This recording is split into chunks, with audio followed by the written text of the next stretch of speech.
di sisi yang lain. Mari Mas Agung. Agak padat Mas Agung. Selamat malam.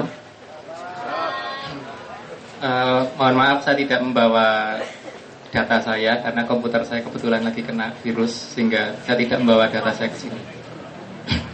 Pada malam ini sebenarnya saya ingin menunjukkan ada beberapa data tentang kebesaran negara kita, sambungan dari yang mungkin 2-3 bulan yang lalu. Mungkin Bapak-bapak, ibu-ibu sekalian pernah membaca artikel dari Profesor Santos yang menyatakan bahwa Atlantis ada di Indonesia. Namun sayangnya justru dari negara kita sendiri tidak pernah ada respon yang kemudian mencari bukti lebih lanjut bahwa betul apa tidak negara kita pernah sebesar itu dan menjadi sangat dikagumi oleh negara-negara lain. Di sini dalam perjalanan saya beberapa bulan yang lalu, kebetulan kita dan bersama dengan teman-teman dari satu yayasan berhasil menemukan beberapa data yang mungkin agak aneh. Yang pertama, di daerah Candi Borobudur ternyata ada beberapa relief yang menunjukkan adanya gambaran tentang UFO itu di lantai 2. Jadi ternyata tidak cuma satu, ada sekitar 5 atau 6 gambar gitu di Candi Borobudur. Kemudian ada bentuk-bentuk gambar penerbangan keluar angkasa, itu jelas-jelas digambarkan di Candi Cetro. Di situ kelihatan bahwa nenek moyang kita berhasil menguasai suatu tata surya yang dikelilingi oleh ada satu bintang yang dikelilingi oleh 9 planet yang posisinya mendekati suatu rasi bintang yang seperti krater.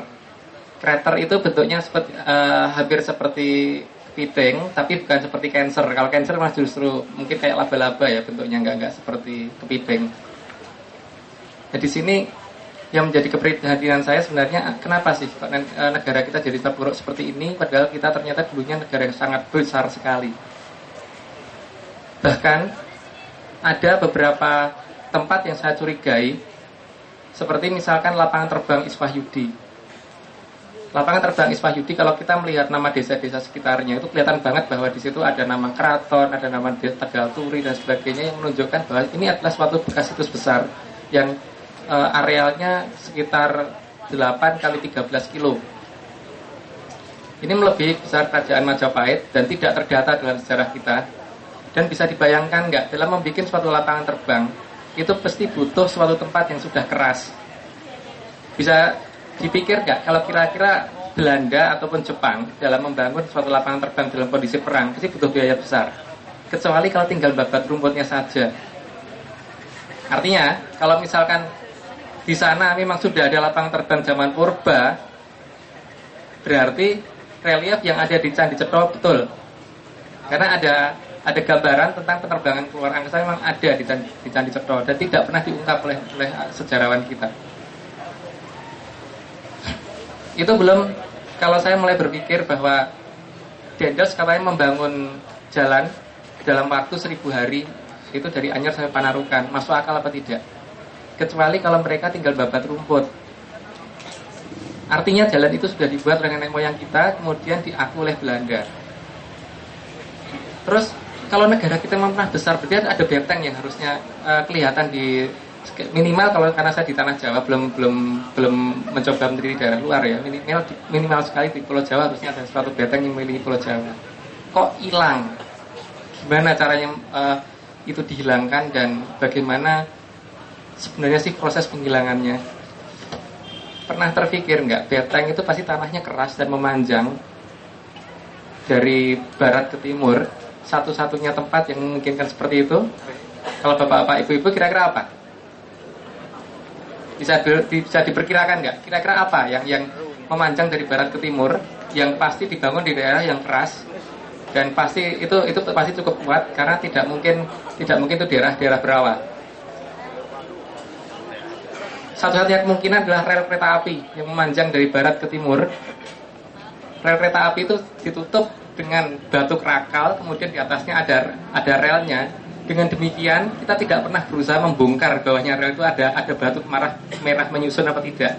Ketika kita coba di daerah sekitar Pati, betul Pak, terbukti di situ ada batu bara merah gede-gede yang tersusun. Artinya kemungkinan besar ada benteng yang memanjang dari barat ke timur, tapi kita belum meneliti ulang detail dari barat ke timurnya karena khawatir dikira teroris mau ngebom rel kereta api.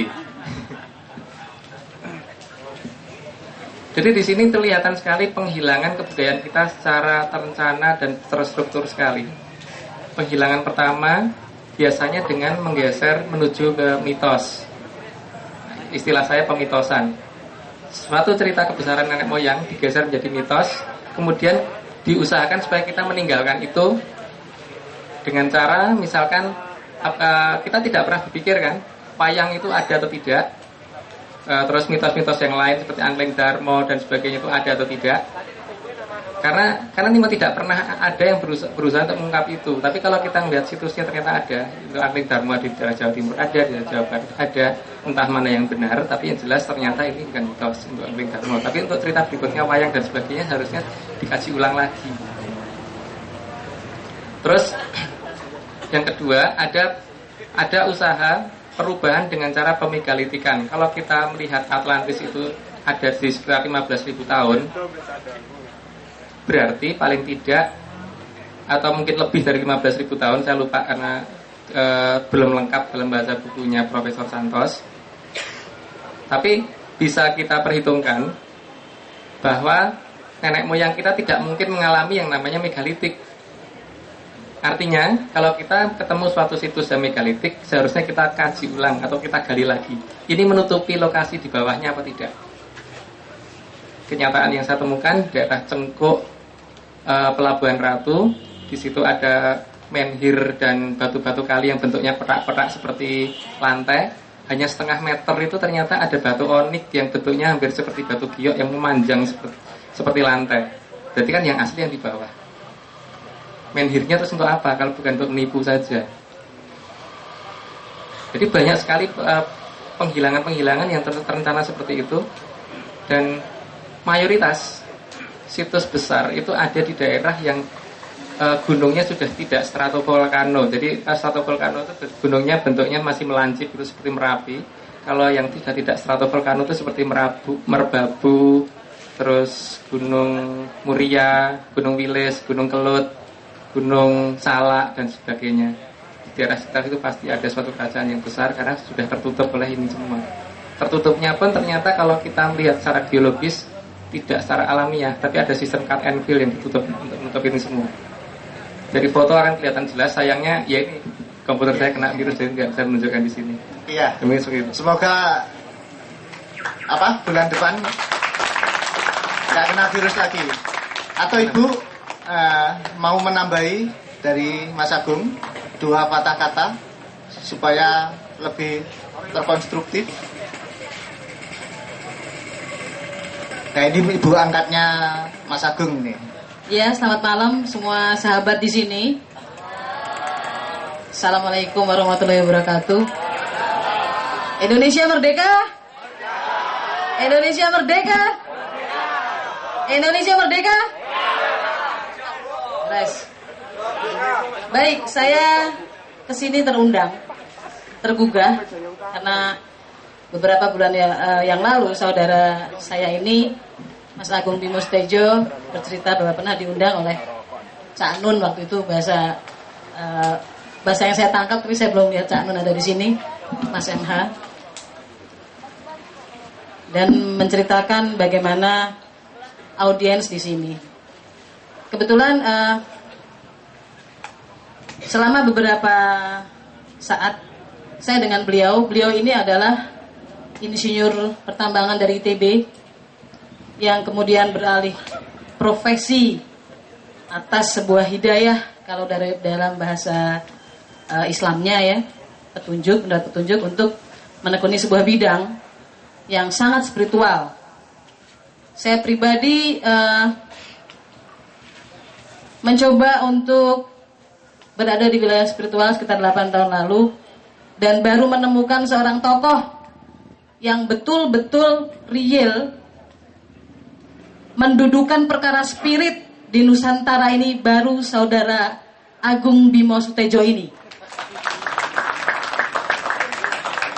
Sebuah surprise untuk saya sebuah petunjuk yang luar biasa dari Yang Maha Kuasa menguasai the universe, alam semesta ini. Kemudian saya tertarik untuk selalu menemani beliau kemanapun beliau pergi. Saya bertanya kepada sahabat di sini semua, sebetulnya Indonesia ini udah merdeka belum sih? Coba kita lihat yang belum merdeka sama yang merdeka banyakan mana? Baik, artinya masih ada waktu? Ya. Padatkan.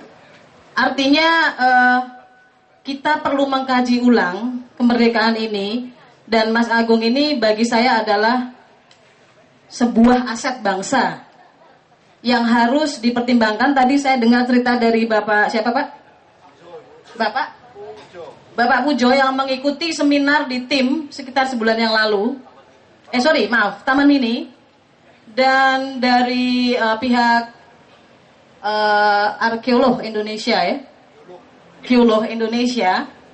Dan dari UI kalau nggak salah ya. Artinya dari dari LIPI. Dan juga ya ada